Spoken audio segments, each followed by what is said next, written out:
The lighting's a little weird in here, but it's because the room light is like yellow lighting, and it's fine. I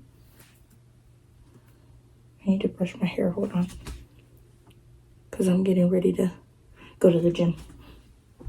Let's get back to some of this video. Let's start to here.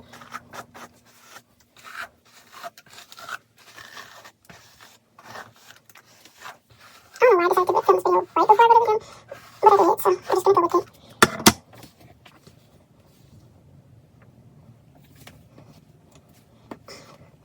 Still sore, but it's okay. Gonna get a good workout in, and come home, read, until I get tired. I'll probably be tired right after the gym. We'll shower, and probably read, but we'll see. Okay, so this, as you can see my title, is a book haul, and yeah. We're just gonna get straight to it.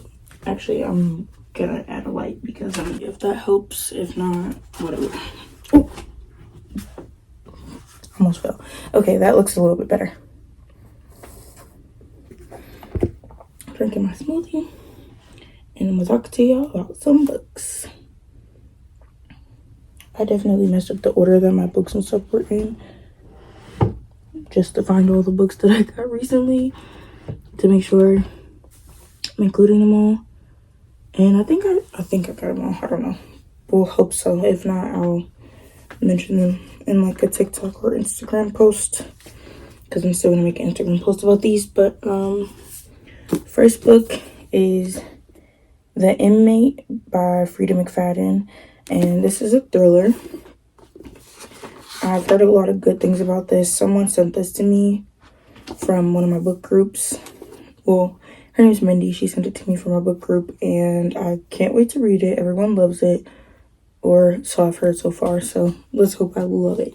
I haven't read a Frida McFadden book yet, but I have a bunch on my TBR and on my wish list, so I guess I should get to that. Okay, it says, there are 3 rules that Brooke Sullivan must follow as a new nurse practitioner at a men's maximum security prison. Treat all prisoners with respect, never reveal any personal information, never ever become too friendly with the inmates. But none of the staff at the prison knows Brooke has already broken the rules. Nobody knows about her intimate connection to Shane Nelson, one of the penitentiary's most notorious and dangerous inmates. And they certainly don't know that Shane was Brooke's high school sweetheart, the star quarterback who's now spending the rest of his life in prison for a series of grisly murders, or that Brooke's testimony was what put him there. But Shane knows, and he will never forget. Sounds juicy. I never knew what the book was about. I just picked it up. I'm like, I just put it on my wish list. I'm like, that sounds interesting. Let's add it. As I do with most books. If it sounds good, you can guarantee I'm going to put it on my wish list. The next one is Astra Parker Doesn't Fall. And this is by Ashley Herring Blank.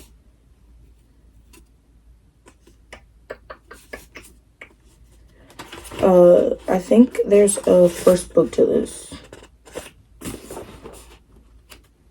I can't remember if the Delilah Green Doesn't Care is before or after this. Yeah, I'm pretty sure it is.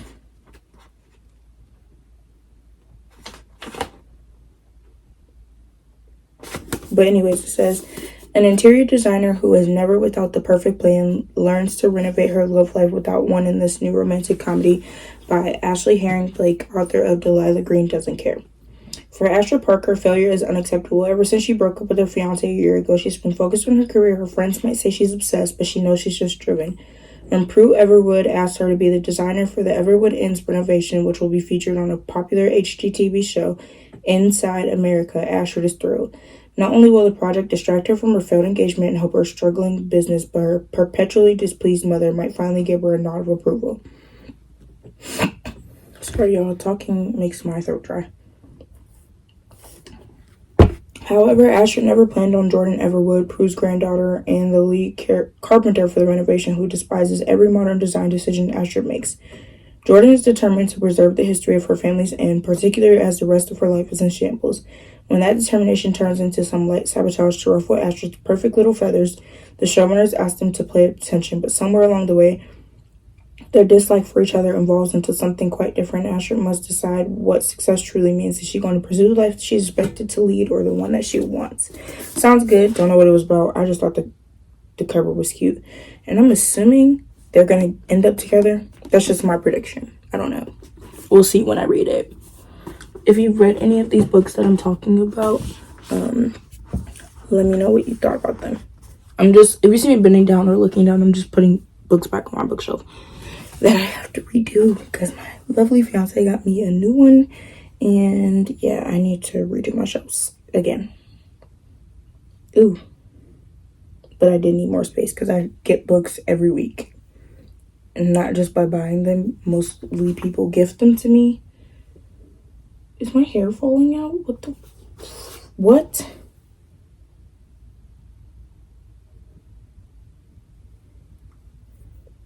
I don't know if that's just because I was brushing my hair or if my hair is like genuinely falling out. Shouldn't be though.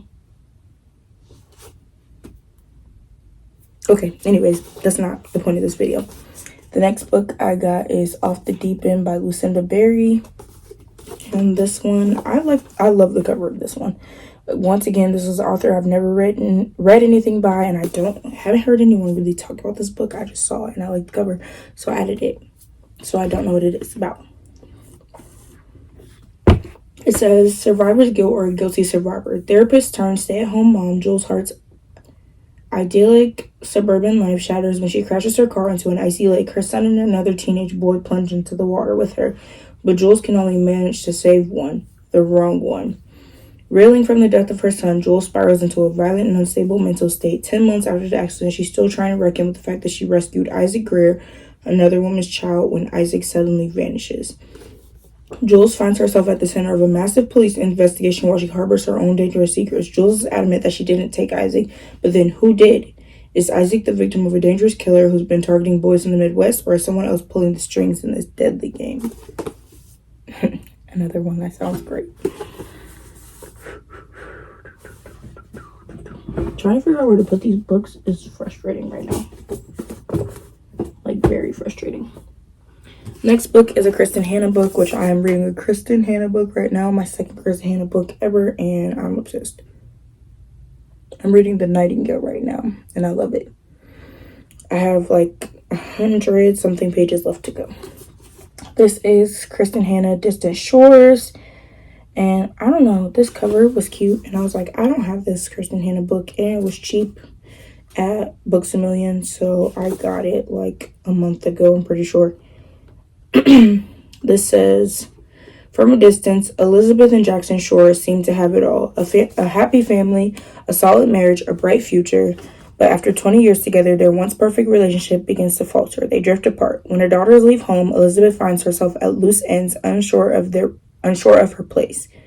Trying to make the best of an empty nest, she does what she has always done. She puts her own needs aside to care for others, until a family tragedy turns her life upside down. At last, Elizabeth begins to question everything: her choices, her marriage, even her long-forgotten dreams. In a daring move that shocks her husband, her friends, and her daughters, she lets go of the woman she has become and reaches out for the woman she wants to be. Kristen Hanna girl, if you're watching this, I love you. And I am beyond excited to read this book. Don't know when I'm going to get to it, but I'll get to it at some point. This is Birthday Girl by Penelope Douglas. I hear a lot about this book. It was a popular book talk book. I don't know if people talk about it as much.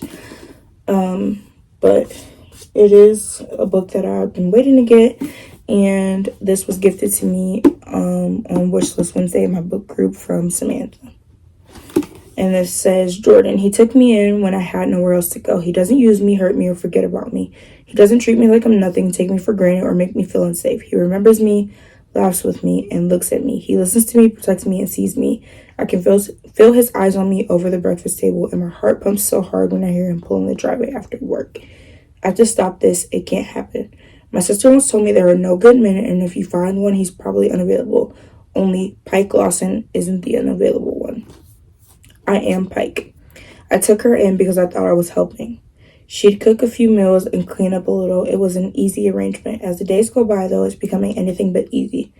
I have to stop my mind from drifting to her and stop holding my breath every time I bump into her in the house. I can't touch her and I shouldn't want to. The more I find my path crossing hers, though, the more she's becoming a part of me. But we're not free to give into this. She's 19 and I'm 38 and her boyfriend's father. What? Unfortunately, they both just moved into my house.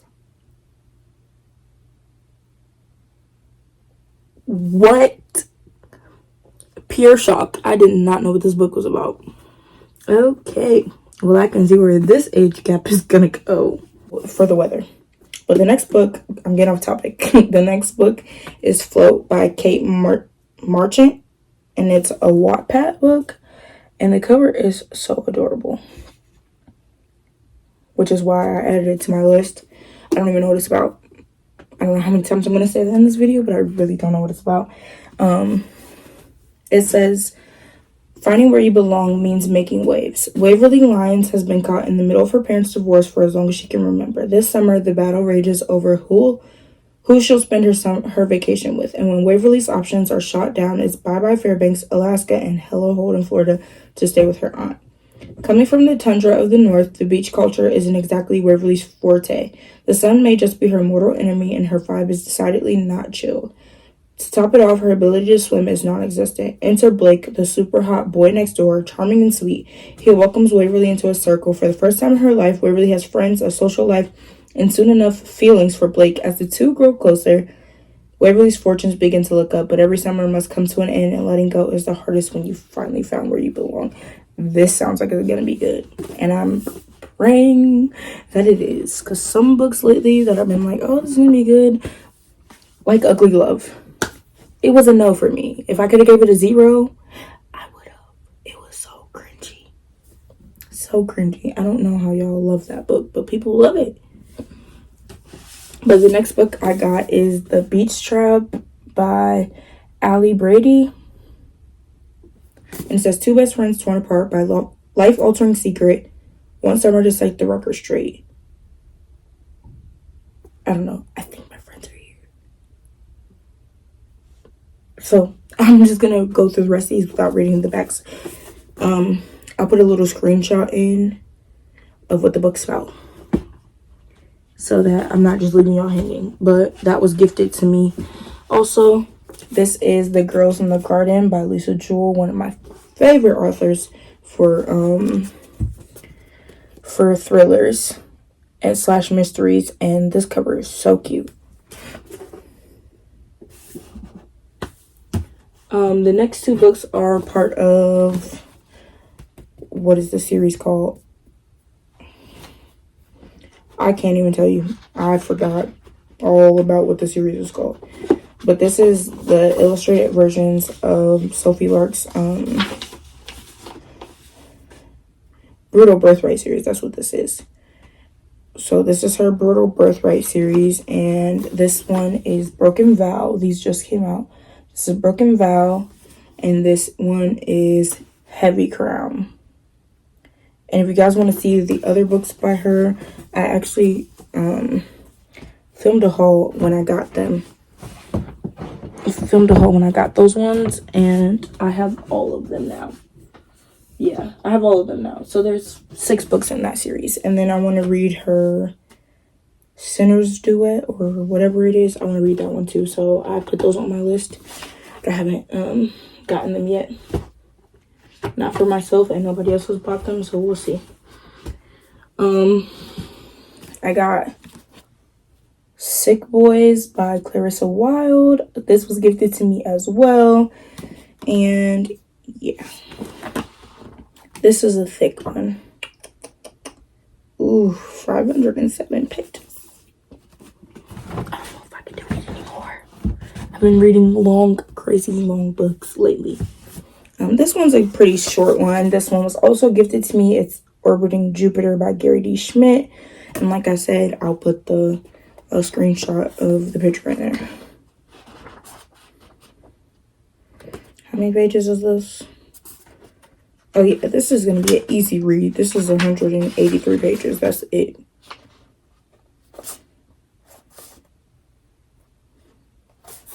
I don't know what that's about. I just know it's a sad book is what I was told. So yeah. My girl Megan Quinn, haven't read a book by her, but just her personality, because she's in my book, one of my book groups, just her personality is great. So I'm hoping that I love her books too. This is not the first book I have by her. I have another book by her. It's on the shelf somewhere. I'm gonna do a bookshelf tour once I actually a bookshelf tour and just my books. And I also think I'm gonna do a TBR cart. Once I get my cart, I'm gonna start doing a TBR cart just to show you all the books I need to read so that I can start putting my other books back on my bookshelf because they're just sitting in the closet. But anyways, the book by her is called The Reunion. This cover is stunning, and that is what made me add it to my wish list, and someone bought it for me. So I just love that. And then the last 3 books I got are the Chestnut Spring series by Elsie Silver, and these are the special edition covers from Barnes & Noble, which is also where I got the illustrated editions of the Brutal Birthright series. Well, I got the first 4 from Amazon and the other 2 from Barnes & Noble. Y'all can go get them now. But this one is Heartless. I'm pretty sure this is the first book. I'm not sure, but I think it's the first book. It's Heartless, Flawless, and Powerless. And I love these covers so much better than the original editions because I did not want people on the cover. I don't know what it is, but I do not love the covers with the people on them. Like, what purpose do they serve? Why do y'all want that? I'm just not a fan. But here are these, and they look stunning. They are stunning. They're beautiful. And I can't wait to display them on my shelves. But I'm pretty sure that's it for now. I do have 2 books coming. I'll put a screenshot of them in. I have, they're both TJ Klune books, and they're both special editions. They both have, like, the painted edges. I think it's Under the Whispering Door and House of the Cerulean Sea. I will open them on TikTok or on my Instagram, my Bookstagram when they come. But if you don't see them here, that'll be why. But yeah, the next video that's coming up is going to be my April reads. Not my April reads, I already did that. So go watch that. But the next video that will be coming up that I'll probably film tomorrow is going to be my May TBR. And I'm trying to read 13 books. And we'll see if I get that. But I don't think I'm going to. But I know the order of the first 4 that I'm reading. Like right now, I'm reading... Please don't fall. Please don't fall. Please don't fall. Please don't fall. Please don't fall. Please don't fall. Oh my God. Please don't fall. Please don't fall. Oh, Jesus. Giving me a heart attack. Okay. The book I'm reading right now, I was reading last month, but I didn't finish it because I was trying to do too much all at once, and I had a lot going on. So I probably should have just read 1 book, and I probably would have finished it. But I'm reading The Nightingale, and then the next book I'm reading that I already started is Blood Like Magic by Lizelle Sambury. And then next 2 books on my list are Before I Let Go by Kennedy Ryan. Can't wait to see the movie. And then Defy the Night by Bridget Kimmerer. And she commented on my Bookstagram, and I about died. So yeah, that's it. I'm about to go to the gym. I hope you guys have a great day or night whenever you're watching this. And I hope you guys enjoyed the video. Leave me any comments. Wow. Leave me any suggestions you have in the comments, or anything you want to see, or anything you want to talk about. I need to do a Q&A soon. So yeah, I'll probably get to that. Bye-bye.